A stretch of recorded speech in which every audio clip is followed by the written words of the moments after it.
E quando as bênçãos de Deus se tornam um problema? Em Deuteronômio, no capítulo 6, no verso 10 em diante, Moisés está relembrando algumas coisas a respeito das promessas de Deus, a respeito da jornada do povo do Egito até a terra prometida, da retirada do povo do contexto de escravidão em direção à promessa. Moisés está relembrando alguns mandamentos, alguns discursos e relembrando, trazendo de novamente, refletindo sobre tudo aquilo que Deus tinha falado, né, sobre as leis, sobre a aliança e tudo mais, né, sobre a terra da promessa. No capítulo 6, no verso 10, ele diz assim: Quando, pois, o Senhor seu Deus tiver levado vocês para a terra que, sob juramento, prometeu aos seus pais, Abraão, Isaque e Jacó, que daria a vocês uma terra com grandes e boas cidades que vocês não construíram, com casas cheias de tudo que é bom que vocês não encheram, com poços abertos que vocês não cavaram, com vinhas e olivais que vocês não plantaram. E quando vocês comerem e se fartarem, tenham o cuidado de não esquecer o Senhor, que os tirou da terra do Egito, da casa da servidão. Temam o Senhor seu Deus, sirvam a Ele e jurem somente pelo nome dEle. E quando eu estava esse texto refletindo sobre isso, quando as bênçãos de Deus se tornam um problema, quando os benefícios, aquilo que Deus tem por seu infinito amor, por sua infinita bondade, pela sua misericórdia, quando tudo isso que Deus nos dá, que é externo a nós, acaba se tornando um problema, nós precisamos ter um cuidado, como Moisés, aqui usado por Deus, faz um alerta ao povo, né, de que eles deveriam ter o cuidado para não se perder entre aquilo que Deus os abençoou, para não se perder com aquilo que Deus lhes deu.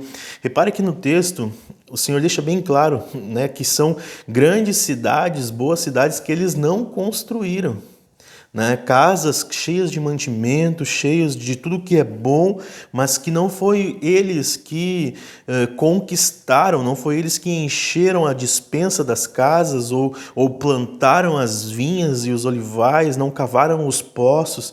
Ou seja, o Senhor estava os levando para um lugar que, como Ele mesmo tinha dito, manava leite e mel em fartura, em abundância, um lugar de prosperidade, de riqueza, mas que não tinha sido o povo de Israel que tinha cultivado, não tinha sido um lugar estabilizado que o povo tinha começado, constituído ou estruturado, mas sim um lugar que o Senhor os daria, como promessa feita a Abraão, Isaque e Jacó. Ou seja, seria uma bênção, seria uma dádiva, seria um presente dado pela graça, uma graça incondicional. O povo de Israel não existia e era um povo, comparado aos outros povos da terra, muito menor em número, e Deus os fez crescer até mesmo num contexto de escravidão do Egito, porque Deus era com eles, tinha feito uma promessa aos pais deles. Mas tudo que eles receberam, todas as bênçãos, toda a prosperidade, toda a riqueza, era algo que eles não tinham cultivado, não era da força do braço deles, não era algo que eles tinham construído ou edificado, mas sim algo que o Senhor estava disposto a lhes dar, como bênção, como eu disse, pelo seu infinito amor, sua infinita misericórdia, pelo fato do Senhor ter os escolhido, mesmo que eles não eram um grande povo, Deus escolheu um homem chamado Abraão. E o alerta aqui consiste realmente nisso. Um cuidado para não se perder com aquilo que Deus nos deu, com aquilo que Deus nos abençoou, com aquilo que Deus fez crescer, prosperar, aquilo que Deus edificou e que são bênçãos externas a nós. Repare que no verso 12 ele diz então: tenham cuidado de não esquecer o Senhor que os tirou da terra do Egito. Ou seja, que o Senhor Deus os tirou daquele contexto de escravidão, daquele contexto de opressão, daquele contexto de serviço, de trabalho escravo, servindo a um faraó, a um povo que cria e cultuava deuses estranhos. Deus os tirou daquele lugar com uma promessa: eu vou levá-los a uma bênção, eu vou levá-los a algo, a um lugar que eu tinha prometido a Abraão, né, e que vocês vão usufruir dessas bênçãos, desses benefícios. Mas entendam, sou eu, o Senhor, o maior bem de vocês. Sou eu, o Senhor Deus, o maior benefício que vocês têm. Não é a terra, não é Canaã, não é as cidades, não é a estrutura, né? Não é a grandiosidade da terra. Sou eu, o Senhor, o maior bem que vocês têm. Temam o Senhor, o seu Deus, sirvam a Ele. Não se esqueçam do Senhor.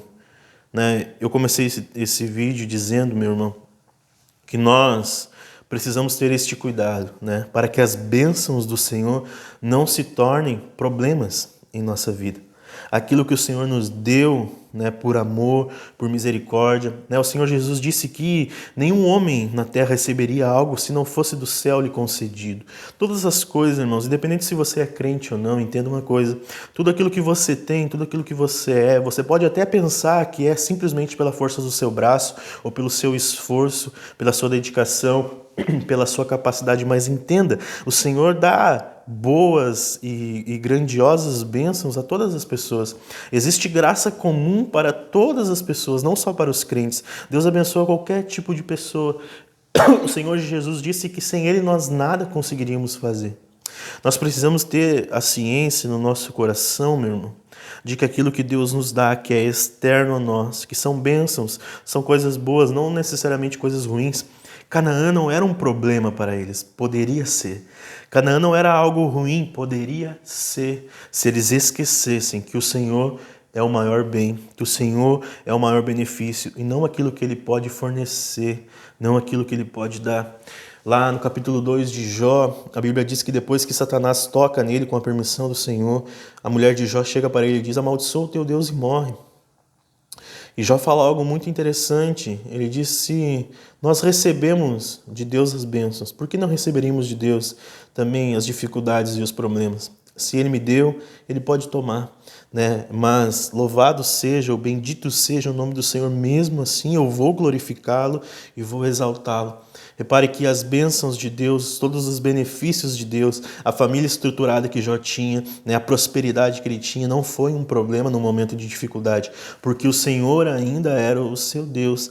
Jó passou por muitas aflições ali, teve muitas dúvidas, muitas incertezas, mas em nenhum momento ele esqueceu do Senhor. Nós precisamos ter esse cuidado. Nós somos um povo, irmãos, que muitas vezes as nossas orações elas consistem em petições, né? A gente é um povo que pede muito e nós somos instruídos a pedir nas Escrituras, né? Tiago diz em sua carta que nós não recebemos porque não pedimos ou pedimos mal. Nós precisamos aprender a pedir, mas mesmo assim, irmãos, o mais importante que nós temos de Deus é Ele mesmo. Isso nós não podemos esquecer. Estevão, lá no seu sermão, né, na sua defesa, na verdade, no capítulo 7 de Atos, ele diz a respeito do povo de Israel que eles voltaram ao Egito em seu coração. Porque em algum momento desta caminhada da escravidão, né, do império das trevas ao reino do Filho amado, no momento, né, desta jornada pelo deserto, onde eles tiveram sim dificuldades, mas Deus nunca os abandonou, né, mas em um momento desta jornada eles foram desobedientes, e eles começaram a voltar no Egito. Eles não retornaram, você sabe que eles não voltaram atrás. Eles não voltaram em direção ao Egito, né? Eles não retornaram ao contexto de escravidão. Mas Deus os fez andar em círculos praticamente no deserto por 40 anos, porque eles começaram a retornar ao Egito em seu interior, em seu coração. Se esqueceram das promessas, se esqueceram do Deus que tinha prometido.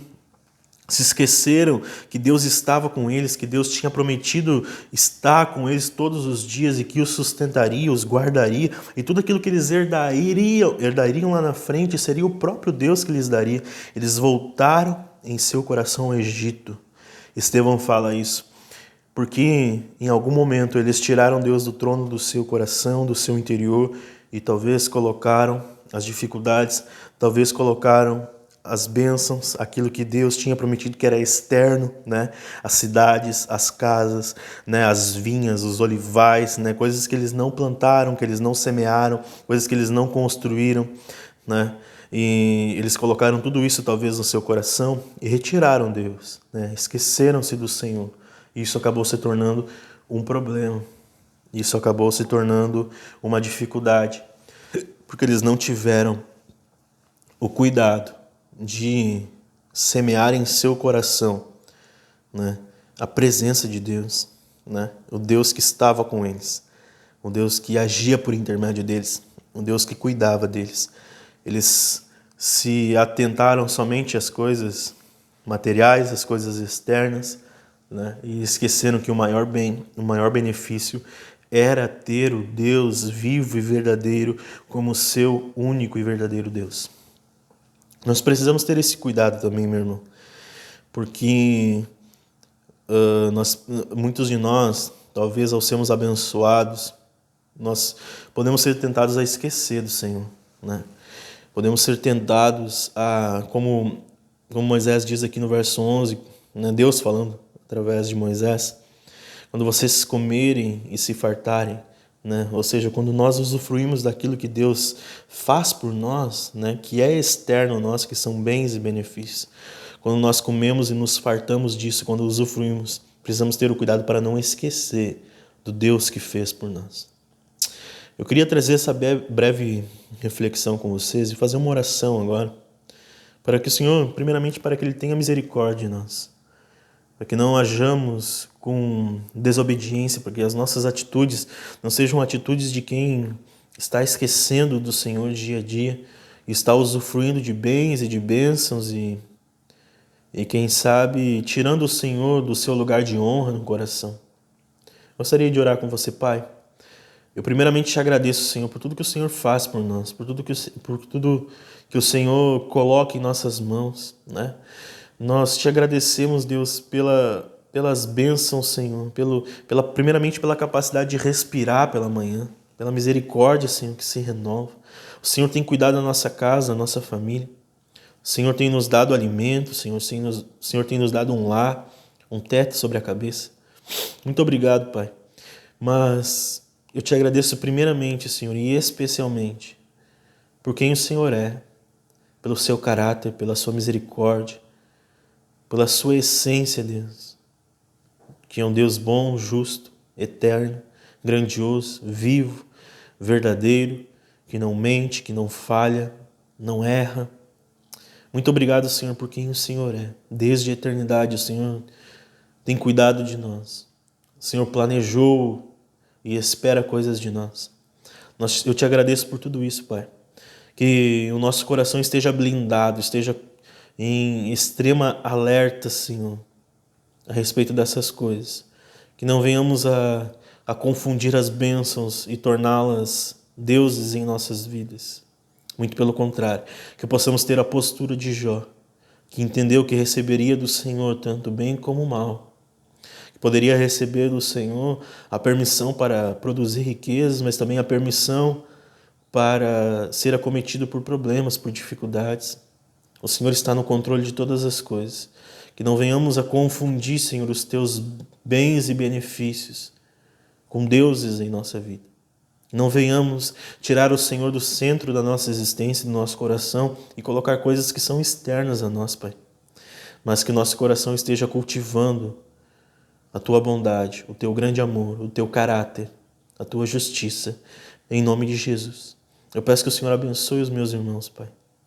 Em nome de Jesus, que o Senhor se revele a eles, aonde quer que este vídeo possa chegar, Senhor, que essas palavras possam produzir no coração, Senhor, saciedade, que elas possam encontrar um solo, um terreno fértil para germinar, Senhor, e crescer. Em nome de Jesus. É o que eu te peço e te agradeço. Amém. Amém, meu irmão? Então que Deus abençoe a sua vida, esse início de semana. Que você tenha uma semana abençoada, guardada e protegida em nome do Senhor Jesus. Amém? Deus te abençoe e até a próxima. Tchau.